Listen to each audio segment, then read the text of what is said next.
Hi guys, I'm Lori. I'm David. And this is Mermaid and Jedi Adventures.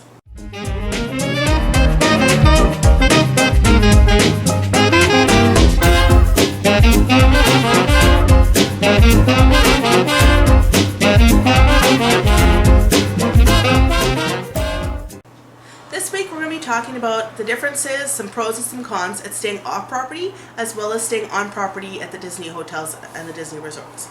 So our first pro is for the staying off property. Yes, we're going to start with staying off property and then going on to stay on property.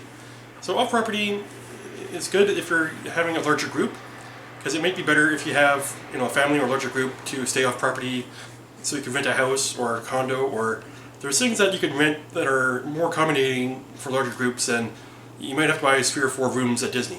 Yeah.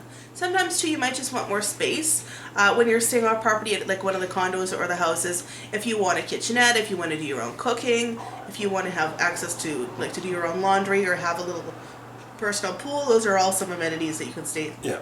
Staying off site. So the second thing is cost. So obviously it can be more cost effective to stay off property, both at hotels as well as the vacation properties. There are definitely pros or like extra bonus things that you get at staying on property, but if you're looking to save some money, staying off property will do that. Yeah. And another pro for staying off property is if you want to go out and do other things besides just going to Disney. Yeah. You can, if you want to go to SeaWorld or Universal Studios. Or even just do some shopping or, eating at the restaurants in Orlando. Staying on property in a more centralized location would probably be beneficial for you. Yeah. Now, some of the cons about staying off property is basically the transportation to get to Disney. You're either going to need to rent a car, rely on a shuttle from a hotel, or I don't know if we're taking a taxi. That'd be probably really expensive. But in addition to also renting a car, it's a distance to get there as well, because you'll look on the map. It'll be like, oh, this is only 8 miles. We'll be then you calculate it out on the map, and it'll take you 15 minutes to get there. Mm-hmm. That's not including traffic, and traffic can get really bad around Disney. We've stayed off property at a vacation condo that was only, I think it was 7 or 8 miles from the Disney property itself. That ended up taking us 45 minutes plus to get to and from the parks every day because of traffic, which is fine. But if you were hoping or planning on, going back in the middle of the day to your hotel to take a dip in the pool or to relax, that definitely cuts into your time. When it's not just a 20-minute zip back to your hotel. Yeah, and another thing is once you get to the parks, you have to pay for parking if you're off property. Yeah, it's about $20 per day to park at all the Disney parks. Yeah, so make sure you factor in the cost of a car rental and the cost of parking, and it was the cost of a hotel to make sure you're actually saving money there. Or reminding yourself, before you go, that if you're not renting a car, that you will be reliant on whatever the hotel's transportation shuttle schedule is like. Yes. So our next tip is for staying on property. Yeah. So the positives for staying on property is basically the transportation to get to the parks and even to get to the hotel is better. Yeah. Disney has the Magical Express, which basically takes you from the airport to the hotel, and then basically, will basically do everything to handle your bags and And then once you have to pick up your bags, they'll take them for you. It'll be on the next, bus back. But if you don't mind waiting for, an hour or two for your bags to get to your room, you just take the bus. They'll pick them up from the airport and baggage claim, get them in on the next bus, and they'll be waiting in your room in a couple of hours. Yep, and there's from the hotels, there's shuttles to the parks, which go by quickly. I think 15 to 30 minutes depending on the time and the hotel you're staying at. I think Disney tries to make it, the maximum wait time for about 20 minutes, which is true. Sometimes, during peak times it can be a little bit busier, just because maybe there's such a long lineup that it takes 2 buses, to get you back to your resort. So with the transportation around the parks as well, that includes, like David said, from airport to hotel, hotel to airport is the Magical Express. Once you get to the Disney property, you can get transportation from all the hotels to all the different theme parks. And also there's shuttles to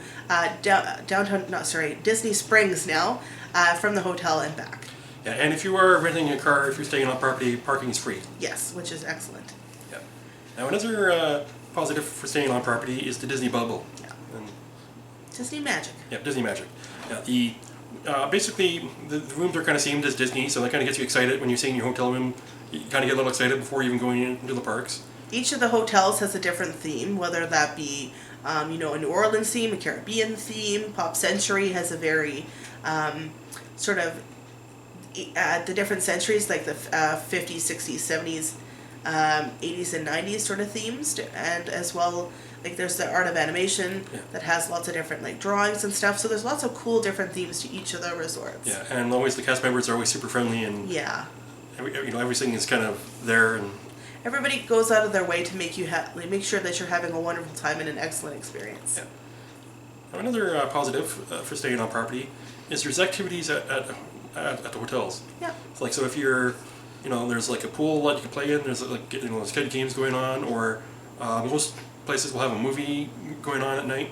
So there's Disney activities so like you can be done from the park, but still want to do Disney things, and you have opportunities at the hotel to do those. And I mean, that's fun for both adults and for kids. So, there's like kind of like crafts and different like pool activity instructors and stuff. The movie Under the Stars is excellent. They have lawn chairs or like pool chairs that you pull up, and they have a big screen, and just to sort of watch a Disney movie, different movie every day, is excellent. Another thing to do entertainment-wise that's not necessarily on your resort but still on the Disney property is to take transportation or drive yourself to Disney Springs. Once you get to Disney Springs, there are tons of shops to take a look at if you want to buy stuff or you just want to browse. There's lots of places to eat. There's also some free entertainment. They usually have different bands or different musicians playing outside, as well as they have different boats. Some free transportation between the Port Orleans Resort, Riverside, and French Quarter. You can also just take those boats just for a little boat ride if you're not even necessarily staying at that hotel. Just if you just want to take a look at that. And the last thing for sort of some free entertainment on site is to go resort hopping. You can take any of the free transportation or drive your car to wherever you'd like to go. You just explain if you are driving your car to the parking attendant that you're just either there for lunch or you're there to check it out, and there's really no problem with you parking your car or spending a couple hours just checking out another resort and see what's there. And I guess our final positive for staying on property is basically if you want to buy anything, they'll take it back to your hotel room. Yes. That's at the parks or Disney Springs or at a different resort. I assume. I know definitely Disney Springs and the parks, we have done that. Yeah, so basically, from a previous video, we showed my Darth Vader phone case. Mm-hmm. When we bought it from, they said we could leave about 3 hours for it to print.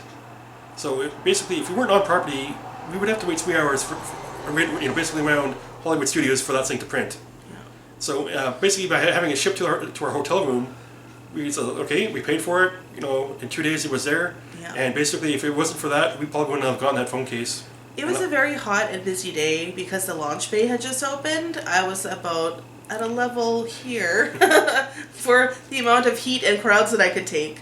I don't even think that was our first park of the day. No, it wasn't. I think we had just gone there to check out a couple of things, so that was definitely handy and got David his phone case. And it was just so convenient, too. And just think about buying larger items, heavier items or fragile items, instead of having to haul them around in your backpack or bring them back to your car or bring them back to the hotel right away. If you have a day or two to wait, they can ship it back to your hotel, and you just pick it up in your hotel's gift shop. Yeah.